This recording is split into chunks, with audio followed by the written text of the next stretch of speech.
So here we have three rational expressions, and we're being asked to simplify them. This is where the real power of factoring comes in. So far, we've only been practicing it as a tool and haven't really used it for anything. This is the first time we'll use it. We're still just dealing with expressions. We're not yet solving equations. We will also have a look at solving equations using factoring. So let's look at the first example on the left. X cubed minus 2x squared over x squared minus 4. Sure, we're allowed to simplify fractions by either multiplying the top and bottom by the same thing or dividing top and bottom by the same thing. As long as we're not multiplying or dividing by 0, the value of the fraction will remain unchanged. But I can't cancel terms. This is where it gets critical. Sure, I have an x to the power of 3 in the numerator and an x to the power of 2 in the denominator. Or maybe you're looking at the x to the power of 2's that match perfectly.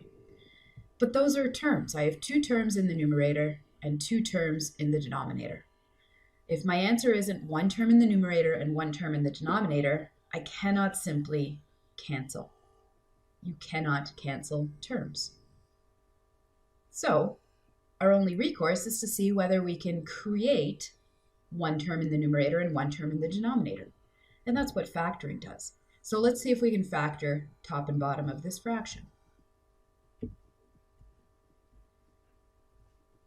Take a moment to see whether you can factor either the numerator or the denominator or both. What's the first type of factoring we looked at? We looked at common factoring first for a reason. It's the first type we should look for. If nothing else, it'll make the rest of our problem easier to factor. Looking at the numerator, we have x cubed minus 2x squared.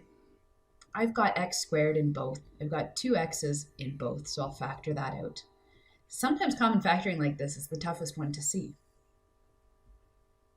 If I take out an x squared from the first term, I'm left with an x. If I remove an x squared from the second term, I'm left with negative 2. But what about the denominator? X squared minus 4. It doesn't have any common factors. But does it fit one of our patterns? It does. It's a difference of squares. X squared, perfect square. 4 is a perfect square. Minus sign between them, it's a difference of squares.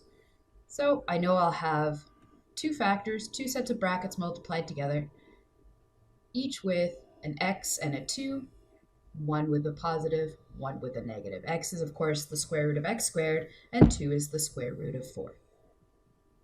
Okay, are you now in a situation where you have one term in the numerator and one term in the denominator? Absolutely. Okay. The only things multiplied together. Sure, within the brackets we have more than one term, but big picture, we're at 1 and 1. Do any of our terms, the whole term match? No, but certainly parts of them do. We do have factors that match. We have an x minus 2 in the numerator and an x minus 2 in the denominator. All right, so we're left with x squared in the numerator and x plus 2 in the denominator. In fact, this step is the one that we were doing in the Algebra Basics module, where we are already looking at factored examples and simplifying them. Now we're just going one step further back, where we have an expression that has not yet been factored, which is more realistic. We're usually going to use factoring as our first step and then decide if we can simplify. As a last step, let's make sure that we've simplified as far as we can. How many terms do you have in the numerator? 1. How many in the denominator? 2. So we can't simplify directly. We certainly can't cancel the x squared and the x. Even if I think of x plus 2 as a single piece, a single term, by putting it in brackets, it would still have to match exactly to what I have in the numerator. So our final answer here is x squared over x plus 2. We took a long time with this one to talk about each of the steps. We'll start to pick it up a little bit. What about the second one? 3 plus x times x plus 4 plus x over 3 plus x. Are you allowed to cancel the 3 plus x's? Is the answer 4 plus x? Look at the original again. How many terms do you have in the numerator? Aha, here we have 2 terms. How many terms in the denominator? Also 2. Even if I put this into brackets and call it one term, we still have 2 terms in the numerator. And this 3 plus x, if it were in brackets, we could absolutely have a match, but it isn't. So we can't immediately simplify. Can we factor the way it's written? Let me clean this up a bit. Can you factor the numerator or the denominator? Well, the denominator is already in factored form. That's as good as it's going to get. It's prime. And the numerator has 2 terms, and they don't have any like terms, nor do they fit one of our other patterns, difference of squares or trinomials. So the best we can do with the second one is try expanding. Use the distributive property to multiply x times 4 plus x. So in the numerator, we have 3 plus 4x plus x squared. Okay, now we're getting somewhere. I recognize that pattern. That's a quadratic trinomial. And you can absolutely factor it in the way it's written, but generally I'm going to choose to rewrite these in descending order because it's the way I'm most familiar with them. And for good measure, I'm going to flip the x and the 3 in the denominator as well, just so that all of my factors have a chance at matching. Can you factor x squared plus 4x plus 3? Absolutely. And it's one of our easier trinomials with a coefficient of 1 in front of the x squared. So we're looking for 2 numbers that when I multiply them give me 3, but add them give me 4. And both of those terms are positive. So of course, x plus 3 and x plus 1 are the only options. And I have an x plus 3 in the denominator. Just to make them look the same, I put the bottom in brackets, but it doesn't have to be. The fact that it's in the denominator, the x plus 3, means that it's grouped. All right, I've got an x plus 3 in the numerator and 1 in the denominator, so those absolutely cancel, and I'm left with x plus 1 over 1, or just x plus 1.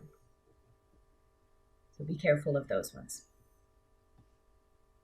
And then finally, I recognize this third problem as having 2 trinomials that I can probably factor. Let me rewrite them so that they look the same. So I have 3x squared minus 13x minus 10 in the numerator, and I'll think about how I can factor that. It's a little trickier because it does not have a coefficient of 1 in front of the x squared.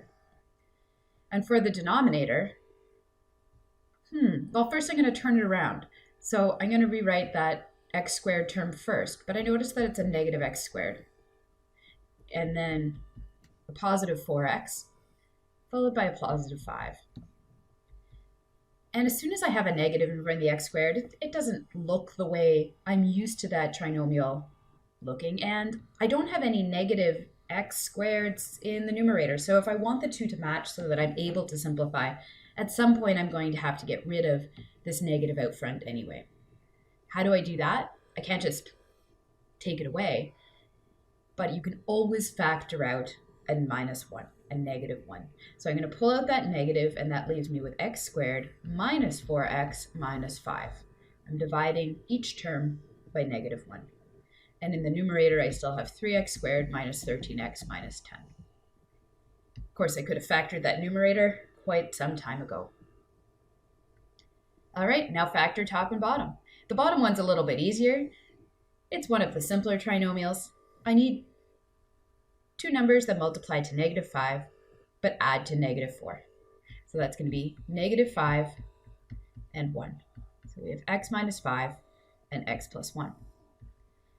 In the numerator, it's a little bit more work.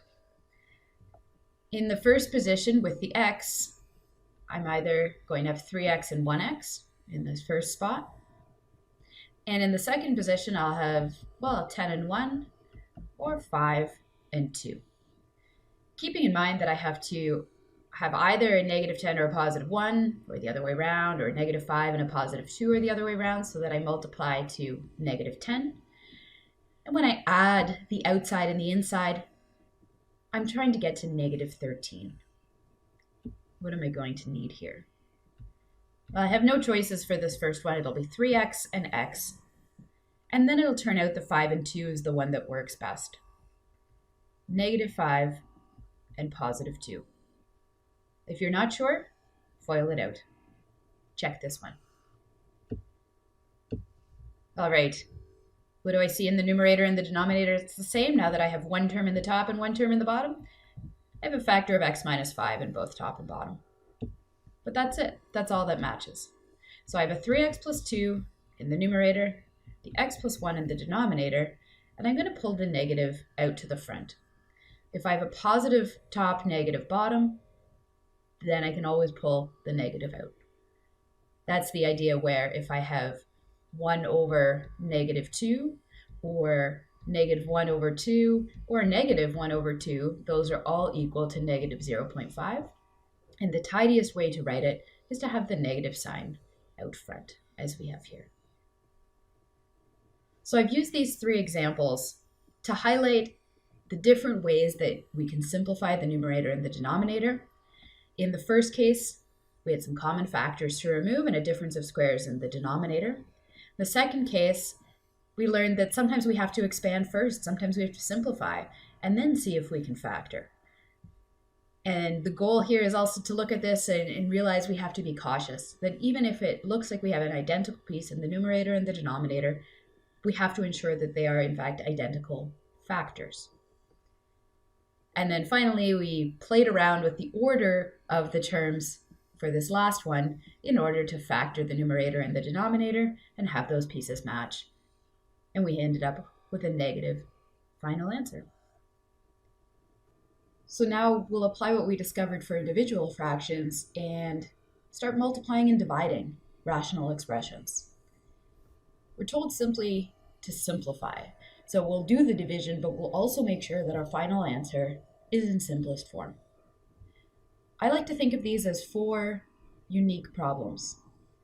We've got 4 unique factoring problems, so I'll number them and we'll do each one at a time.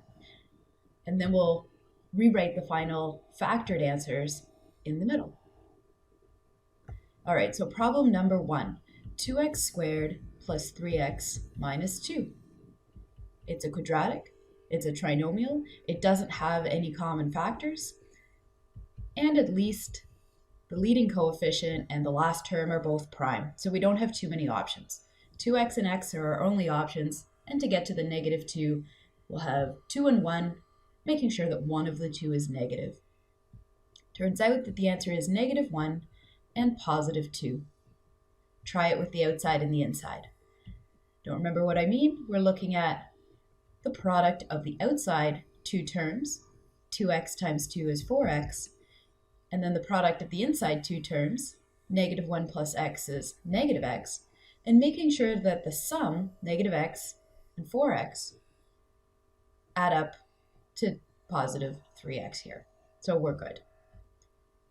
All right, question number 2. Well, this one's written all sorts of backwards. We have the x squared at the end, and already from our first factoring problem, we know that our x terms are going to come first. So we want to make sure that any factors from the second problem will match it. So we may as well turn it around, right? This is another good reason for always writing these trinomials with the x squared term first. I also notice that when I write this with the x squared term first, that I now have a leading negative. A negative 2x squared plus 3x plus 2, making sure I keep the signs for each term. So it's a positive 2, a positive 3x, and a negative 2x squared. But now I'm going to factor out a negative 1 from each term, and that leaves me with positive 2x, negative 3x, and negative 2. Not sure these two match? Simply use distributive property. Multiply the negative on the outside of the brackets by all 3 terms on the inside. Now ignore that negative on the outside and we'll factor 2x squared minus 3x minus 2. It's almost the same as the first problem, but instead of having a positive 3x in the middle, we've got a negative 3x. So our signs will be somewhat different. We'll end up with 2x and x to get us to 2x squared. We'll need a 2 and a 1. This is how they'll end up organized to get to the negative 2, but because this time we want our middle terms to add to negative 3, we'll have 2x plus 1 and x minus 2. The 2 on the right-hand side are a little more straightforward. And in fact, sometimes we think of these as being so, or we see them, and they're so straightforward that they're challenging. So sometimes when we think of these simpler questions, it takes us a little bit longer. It's not quadratic, it's not a trinomial. It's not a difference of squares. What's the first kind of factoring we should look for? Common factors. We have a 5 and a 10, and both are divisible by 5. If I take out a 5, the common factor of 5, from 5x I'm left with x. 10 divided by 5 is 2. And then finally, our fourth piece, 4x plus 2, same story here. As for number 3, all we can do is pull out a common term, common factor. All we can do is pull out a common factor of 2. 4x divided by 2 is 2x, and 2 divided by 2 is 1. Okay, let's feed all of these pieces back in. So for number 1, our factored form was 2x minus 1 times x plus 2. The bottom of that same fraction is negative times 2x plus 1 times x minus 2. Now what I've already done here is I've changed division to multiplication. So I'll have to write the reciprocal of the second fraction in here. So in fact, I'm going to swap places between 3 and 4. So the factored form of 3, 5 times x plus 2, will end up in the denominator. And the factored form of 4, 2 times 2x plus 1, will end up in the numerator. Great. Now these questions we've done before. As with simplifying fractions when we're multiplying, we need to think ahead. And we can say, hey, if I've got the same factor in the numerator and the denominator of the same fraction, I can go ahead and simplify. And I know that when I multiply, that's exactly what happens. That these 4 factors, 2x minus 1, x plus 2, 2, and 2x plus 1, are all going to be in the same numerator, and 2x plus 1 in the denominator, x minus 2 in the denominator, 5, and x plus 2 will all be in the same denominator. So if anything matches top and bottom, we can go ahead and simplify.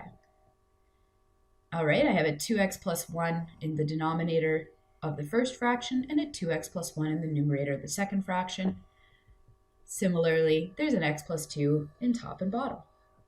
Certainly you can multiply together first, but saving us a lot of writing here by recognizing that we will be able to simplify. All right, what's left in the numerator? We have 2x minus 1 times 2, so 2 times 2x minus 1. And in the denominator, we have negative 5 times x minus 2, right? We have negative 1 times 5 times x minus 2. I mentioned this on the previous slide, and in fact, if I've got a negative sign in the denominator, it is okay to leave it there, but I'm going to move it to the numerator. So I have to shrink down my fraction line a little bit. Sorry, not move it to the numerator, but move it to the front of the fraction. I shrink down my fraction line a little bit to let me put this negative out front. The entire expression is negative if either the numerator or the denominator is negative. This is our final answer. I know it's tempting to keep going here and use distributive property to multiply out the numerator and the denominator, but rule of thumb is leave it in factored form. So leave your answer in factored form. So don't go ahead and expand. If this is part of an equation, it'll be much easier to solve if we leave it in factored form. If it's a function that we're interested in, it's easier for us to find zeros and vertical asymptotes if we leave it in this form. We really don't gain anything by expanding it. So leave your answers for these questions, whether you're multiplying, dividing, or simply instructed to simplify rational expressions, in their factored form. Let's have a look at 2 more examples. Very much the same. Here we have mostly trinomial, 2 trinomials, 2 binomials, and we're asked to multiply these fractions. As always, I encourage you to stop the video and try this problem. At the very least, factor the numerators and denominators, and then we'll make sure we have the same answer. Pause the video again, and then make sure your simplified form matches mine, or mine matches yours. I'll number them again, and I just like to do them separately. You can think of this problem however you like. Largely, I'm just saving space here so I can do my rough work on the sides, the rough work of factoring, and then bring the solutions back together. So for the first one, I have 2x squared minus 4x minus 6. I recognize it as a quadratic trinomial, but wait a second. I've got a common factor in each, so I'm going to remove that first. In order to simplify completely, I want to make sure I've also factored completely. Otherwise, I may get stuck simplifying and not get to the final answer. Plus, notice what happens when I pull out a common factor of 2 from each term. I'm left with x squared minus 2x minus 3. That's the most straightforward trinomial, the easiest type that has a coefficient of 1 in front of the x squared. So now I need two numbers that multiply to negative 3 but add to negative 2. Well, that has to be negative 3 and positive 1. So in this first fraction, I've got 2 times x minus 3. Little hiccup there. X plus 1. Looks like I have to change what this looks like a fair bit. A little optimistic on my use of space. Okay. Let's factor the second part of that first fraction. We have an x squared minus 3x. Checking for common factors. I've got an x in each term. If I pull out an x, I'm left with x minus 3. X minus 3, that's prime. I can't pull out anything else, and it's not one of our patterns. So this one turns out to be fairly straightforward. We have x and x minus 3 remaining. The second fraction here is the one that's a little more involved, maybe. X cubed minus 4x squared. Well, hopefully by this point you recognize the common factor of x squared and see that we're left with x minus 4. That x minus 4 almost looks like a difference of squares because the 4 is a perfect square. So we're done. We have x squared and x minus 4 in the numerator. It's all multiplication, so I haven't changed from division to multiplication, so I'm not flipping the second fraction. And for the fourth piece of this, 4x squared minus 4x minus 8. Oh, I've got a greatest common factor of 4 that I can pull out. That makes it much easier to factor the resulting trinomial. We get x minus 2 times x plus 1. So I have 4 times x minus 2 times x plus 1. Once again, everything in these numerators is going to end up in the same fraction as everything in the denominators.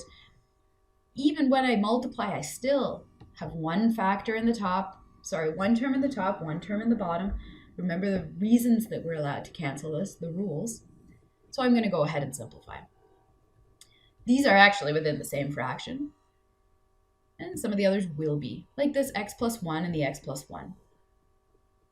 What else matches? Certainly not the x minus 4 and the x minus 2, but maybe you notice the 2 and the 4. The 2 and the 4 are both divisible by 2, so I'm left with a 1 in the numerator and a 2 in the denominator. And don't forget about the solo x's. I have an x and an x squared, so I get to remove an x from both top and bottom. So the bottom x is gone, and there's only 1 remaining in the numerator. We don't have a whole lot left. From the first fraction, there's only 1, and in the second fraction, we have an x and an x minus 4, those two factors. And in the denominator of the first fraction, well, we actually got rid of all of that as well. So looking at the second fraction, I've got a 2 and an x minus 2. And again, I'll leave that as our final answer, not going ahead and expanding the numerator and denominator, but leaving both in factored form. One more. Let's play around with this one a little bit. It's a division question again. Doesn't look like there's too much going on. I only have one trinomial. So let's see how that will work out. I'll number them again, and then we'll discuss each one separately before I bring them together. When I bring them together, I'm again going to change multiplication to division. All right, the first one, x squared minus x. Again, it almost looks like a difference of squares because x squared is a perfect square, but since x isn't, it's not a difference of squares, it only has a common factor, which of course you would pull out first, right? Even if it is a difference of squares, if it has a common factor, common factoring comes first. The second one, 3x plus 9, only has a common factor as well. It's got a common factor of 3 for both terms, and I'm left with x plus 3. So far from my first fraction, I've got x times x minus 1 in the numerator and 3 times x plus 3 in the denominator. There's nothing I can cancel within that first fraction, so hopefully once I factor the second fraction, I'll be able to get rid of some of those factors. All right, thirdly, we need to factor x squared minus 2x plus 1. No common factors here, and so we're left to factor it as a quadratic trinomial, that it is. Don't forget that -1 times -1 is +1, so this one is factorable. In fact, you may want to write it as, or see it written as x minus 1 to the power of 2, and that would be fine as well. This is actually a perfect square trinomial. First term and last term are perfect squares, and it all works out well for the middle. Because I'm going to be canceling anyway, I'm going to write x minus 1 times x minus 1 out the way it is written in this line. Well, my numerator and my denominator are flipped as I move from division to multiplication, so those x minus 1s end up in the denominator.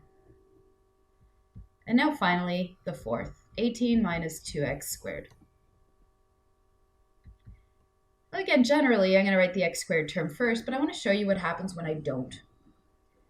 What I do see is that I have a common factor of 2, so I'm going to pull that out. I'm left with 9 minus x squared. Can I factor 9 minus x squared? Absolutely. It's a difference of squares. 9 is a perfect square, and its square root is 3. X squared is a perfect square with the square root of x. 1 gets a plus, 1 gets a minus. And we're done.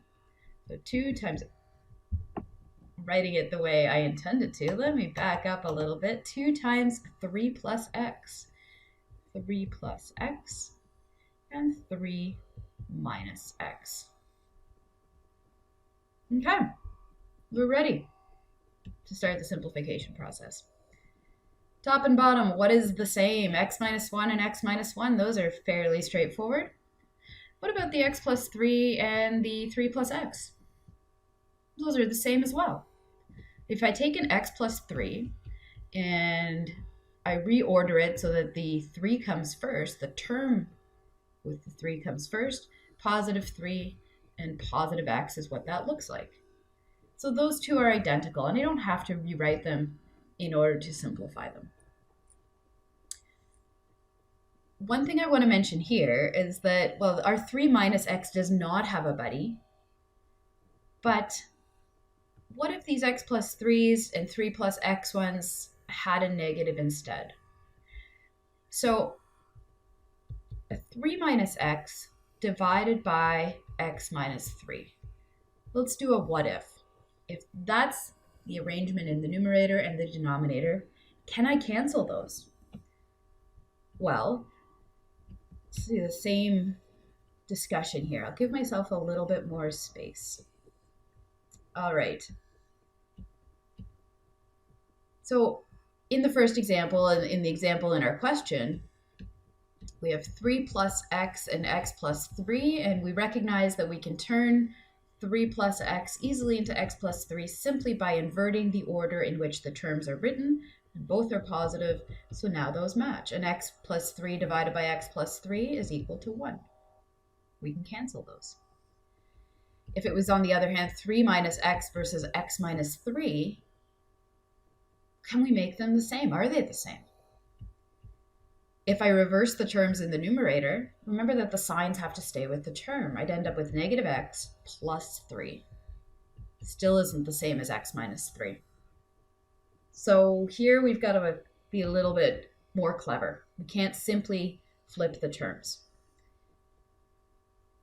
All right, generally when we have a negative x squared, I've said, why don't we just simplify right away by factoring out a negative 1 so that any x squared terms we have are positive.